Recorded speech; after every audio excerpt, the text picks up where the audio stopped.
Russia के बहरी बेड़े ने तुर्की के बॉर्डर के ऊपर कुछ बैलिस्टिक मिसाइल गिराए हैं, जिससे तुर्की को नुकसान हुआ है। तुर्की की ऑयल की कुछ तंसीबात थी, वो बॉर्डर के ऊपर वहां पर ऑयल टैंकर थे, उनको निशाना बनाया है, जिसके नतीजे में तुर्की को एक तो ऑयल का बहुत बड़ा धचका लगा है। उसकी जो ऑयल की रिफाइनरी थी वो मुकम्मल तौर पर तबाह हो गई। दूसरे नंबर पर वहां पर मौजूद जो लोग काम कर रहे थे वो सारे के सारे मारे गए। एक और अहम बात यह है कि तुर्की के हमायत याफ्ता जितने भी जंगजू हैं या तुर्की की आर्मी जो लड़ रही है सीरिया के अंदर, उसकी ठिकानों को भी काफी नुकसान हुआ है। कल रात से लगातार बमबारी जारी है और मुख्तलिफ तरीकों से जारी है। इतलात ये है कि ईरान और रशिया जो है मिलकर तुर्की को सीरिया के अंदर नुकसान पहुंचा रहे हैं। नाज़रीन ग्रामी, आपको ये बता दें कि तुर्की और ईरान जो है ये काफी इनका मिसमैच हुआ है इराक के अंदर, और दोनों ही मुल्क एक दूसरे को क्रश करने की सोच रहे हैं। डिटेल के साथ आपको तुर्की और रशिया का जो कॉन्फ्लिक्ट है और इसके अलावा ईरान का फैक्टर है वो भी डिस्कस करेंगे। छोटी सी गुजारिश है कि आप हमारा यूट्यूब चैनल हसनात टीवी को सब्सक्राइब कर लें, घंटी के निशान को दबा दें ताकि लेटेस्ट न्यूज आप तक बर वक्त पहुंचती रहे। नाज़रीन ग्रामी,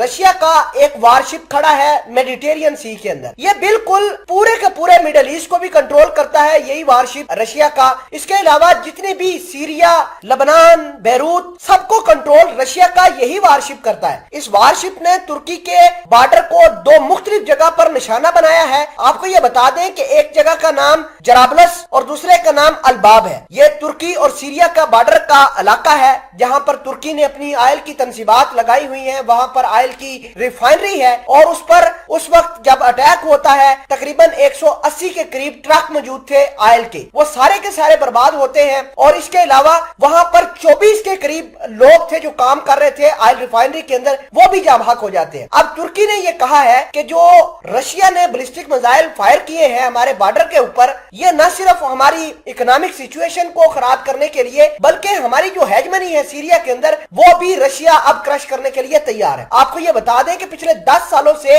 प्यूटन जो है वो लगातार बशर अल असद को सपोर्ट कर रहा है, लेकिन तुर्की का जो कॉन्फ्लिक्ट है वो बशर अल असद के साथ है। तुर्की अपनी हेजमनी चाहता है। तुर्की ये चाहता है कि सीरिया के अंदर कुर्दों का जो इन्फ्लुएंस है वो खत्म हो जाए। अब कुर्द दो जगह पर मौजूद है, एक जगह सीरिया के अंदर और दूसरे नंबर पर इराक के अंदर। हाल फिलहाल के अंदर इन्होंने बहुत जगह घेर रखी है कुर्दों ने। नाज़रीन, 15-16 फरवरी की दरमियानी शब को तुर्की के 13 सोल्जर्स को बॉर्डर से गिरफ्तार किया जाता है और उनको इराक के अंदर शिफ्ट किया जाता है। और जो अगवाकार थे वो बेसिकली कुर्द थे। कुर्दों ने तुर्की के 13 सोल्जर्स को कत्ल कर दिया। उसके बाद तुर्की ने एयर स्ट्राइक की और कुर्दों को निशाना बनाना शुरू कर दिया। अब कुर्दों को सपोर्ट ईरान करता है। इराक के अंदर जितने भी कुर्द मौजूद हैं बेसिकली उनको वेपन, उनको फंडिंग, उनको सारी की सारी इंटेलिजेंस रिपोर्ट जो है वो ईरान फराहम कर रहा है। जाहिर सी बात है, जब तुर्की ने एयर स्ट्राइक की कुर्दों के ऊपर तो ईरान को खिलाना ही था, क्योंकि उसके मलेशिया मारे जा रहे थे, ईरान को नुकसान हो रहा था। तो ईरान के सफीर ने फिलफौर ईरान के बिहाफ पर तुर्की को धमकियां देना शुरू कर दी कि हम आपको देख लेंगे, आपको इस चीज का खामियाजा भुगतना पड़ेगा। नाज़रीन ग्रामी, अब तुर्की के जो डिफेंस मिनिस्टर हैं जिसका नाम हलूसी अकर है, उन्होंने इस बात का मुकम्मल तौर पर दावा किया है कि ये जो हमारे बॉर्डर के ऊपर आजकल रशिया और ईरान एयर स्ट्राइक कर रहा है, कभी बैलिस्टिक मिसाइल गिरा रहे हैं, तो ये ईरान की एक मुकम्मल साजिश है। ईरान रशिया जो है वो मिलकर हमें यानी तुर्की को नुकसान पहुंचा रहा है ताकि सीरिया के अंदर, इराक के अंदर तुर्की का इन्फ्लुएंस खत्म हो सके। नाज़रीन ग्रामी, बेशक तुर्की के ताल्लुकात रशिया के साथ अच्छे हैं, S-400 मिसाइल सिस्टम की डील भी परवान चढ़ गई है, मामला ठीक है, लेकिन सीरिया के अंदर जो किसी भी मुल्क का अपना अपना इंटरेस्ट है, अपने अपने इंटरेस्ट को प्रमोट करते हैं। यही वजह है कि सीरिया के अंदर तुर्की अपनी अलहदा हजमनी चाहता है। रशिया चाहता है कि वो इस एरिया के अंदर बैठकर अमेरिका और दीगर ममालिक को थ्रेट करे। ईरान ये चाहता है कि उसकी रीजन के अंदर मलेशिया फैले। सीरिया के अंदर से होते हुए